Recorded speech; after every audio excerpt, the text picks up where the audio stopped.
acaba com o tempo criando uma distância entre os pais e o adolescente. Quando ele começa a se sentir mais independente, ele começa a não ouvir ou não considerar a opinião dos pais. É muito comum isso, né? Eles, eu sei de tudo. Tá. Então, essa conexão criada na infância para acontecer isso que você está falando, de mostrar, olha, os limites mudaram, né? As bordas mudaram. Então, essa transgressão aqui o adolescente ouvir os pais precisa dessa conexão com a infância. Então, eu acho que é importante ressaltar também que eu saí do Brasil com 8 anos de idade. Então, quando você tá morando no exterior e o nosso exterior não foi o Ocidente, igual você foi para os Estados Unidos, cultura diferente sim, mas semelhanças, né? Ainda mais a gente você foi para Califórnia, tem muitos latinos lá. Sim. A gente Mas foi agora pra um ano China. Atrás, né? A gente foi pra China. Então vamos voltar no tempo. Gente você foi tá falando de qual com idade? 8 anos de 8 idade. anos de idade. Então, a gente, meus pais me tiraram com uma infância muito jovem, muito criança, ainda criança, né? 8 anos de idade. E meio que me isolou dos meus amigos, da minha família. E eu não sabia falar o inglês quando a gente saiu. Então, e a gente se mudou muito. Não ficou num lugar só. Eu acho que isso uniu muito a família. Porque a gente ia para esses novos lugares, não tinha amigos, não tinha familiares. Era gente com a gente. Eu entendo perfeitamente isso que você está falando, porque quando eu fui para fora agora, eu senti que a gente se distanciou muito de muita distração. Eu pude focar na família e no trabalho, ponto. Agora, aí você... Desculpa, eu acabei te interrompendo. Então, eu acho que tudo isso que ela tá falando... Você começou a falar dessa proximidade dos pais, né? Isso. Eu acho que teve, claro, toda essa criação, mas eu vejo muito que esse isolamento... Se fortaleceu. Fez com que a gente buscasse a companhia um do outro. Então, você pensa, com 10 anos de idade, a menina já quer ir brincar com as outras amigas. Quer ir pro cinema, pro shopping e tal. Com 10 anos de idade, eu tinha acabado de chegar na China e eu não tinha amigos nenhum. Então, sábado era o quê? Pai, vamos no cinema? Mãe, vai comigo na loja que tá na promoção, alguma coisa? Ou vice-versa. Ela também não tinha amigos. Filha, vai comigo no shopping. Muito. Então, minha mãe era minha melhor amiga, meu pai era meu melhor amigo, meu irmão era quem sentava comigo no ônibus pra eu não sentar sozinha e comia comigo na cafeteria pra eu não comer sozinha. No início.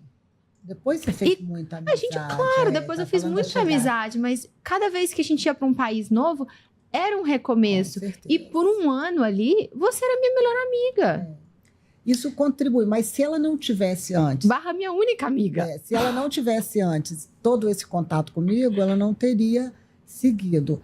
O que acontece? Por exemplo, uma coisa que era muito importante, Rodrigo, a gente trabalhava muito antes, quando eles eram pequenos, tanto eu como o pai, mas a gente era, todo o tempo que estava em casa, ou todo final de semana, era 100% com eles. E quando a gente começou a ter filho, a gente também fez um outro acordo. A gente não conviveu com ninguém nessa infância deles que não tivesse filhos pequenos também. Por exemplo, porque tem muitos casais que saem só com adulto e aí a criança fica deslocada. Então a gente nem visitava ninguém. Meu marido falava assim, eu tenho até medo de visitar alguém com criança que não tenha criança para não entender. Porque não entender, né? Eu queria conhecer esses acordos. Você lembra dos acordos? Lembro. Conta pra gente. Todos muito bem acordados, né? Então a gente não visitava. Porque a gente sabia, por exemplo, de um casal que tinha comentado com a gente que tinha medo de que levasse criança na casa dele em função de tanto que ela tinha peças de cristal de fazer coleção. Eu olhei para o meu marido, só tínhamos o Tiago nessa época, eu falei, tá vendo? A gente não pode visitar ninguém que tem criança. Não foi com a gente, não, foi comentando isso dentro de um clube, que na época era o Praia Tênis. Então eu falei, tá louco que a gente vai. Então a gente tinha esse acordo, visita quem tem criança e sabe das mesmas coisas.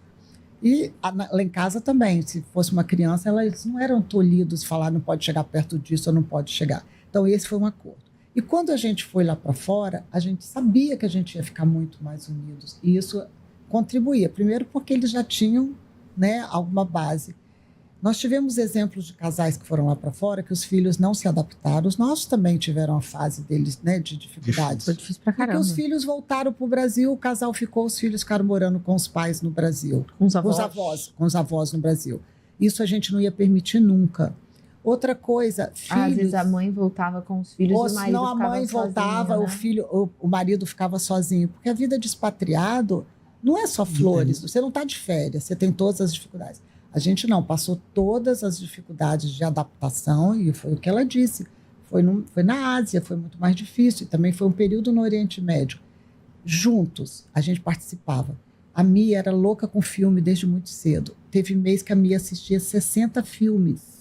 Nossa. Eu contei. Tá aqui, contei. Apresentadora e produtora de TV. 60 filmes. É difícil um filme que essa menina nunca assistiu. Aí o pai assistia todos com ela. O meu gosto é muito diferente dela e do pai. Então eles assistiam. Mia todo domingo pedia para comprar filme. Comprava, assim, 10. A gente permitia. Porque, primeiro, porque ela ia ver dentro de casa, com a gente, com o pai.